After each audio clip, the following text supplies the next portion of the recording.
Israel ने Houthi के ठिकानों पर फिर किया हमला। 3 बंदरगाहों समेत 7 टारगेट पर किया अटैक। लाल सागर में धू धू कर जला जहाज। तेहरान में हुआ भीषण विस्फोट। ये सभी खबरें देखिए ग्लोबल टेंशन टॉप 9। इजरायल ने यमन में हूती विद्रोहियों के कई ठिकानों पर हमला किया।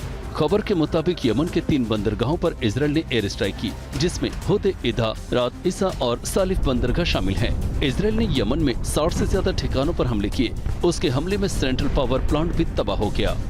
इजरायली सेना ने कहा है कि उसने हूती के उन सैन्य ठिकानों पर हमला किया है जहां से समुद्री जहाजों पर हमले किए जाते हैं।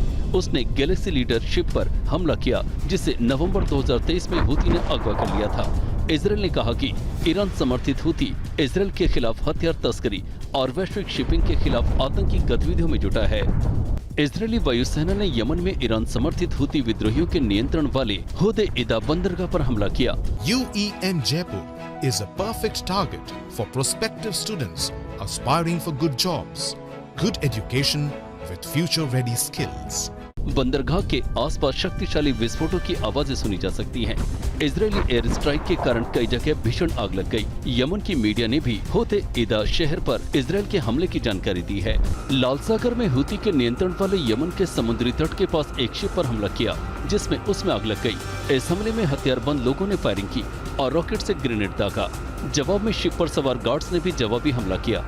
ये वारदात यमन के होदादा से करीब 100 किलोमीटर दक्षिण पश्चिम में अंजाम दी गई। इजरायल ने दक्षिणी लेबनान पर जबरदस्त एयर स्ट्राइक की है। इजरायली एयरफोर्स ने हिजबुल्लाह के ठिकानों पर हमले का दावा किया है। उसने कहा कि सटीक खुफिया जानकारी के बाद हमले किए गए। एक रिपोर्ट में कहा गया कि अमेरिकी एयरफोर्स का RC-135W रिवेट जॉइंट विमान सीरिया और लेबनान में खुफिया जानकारी जुटाने में लगा है।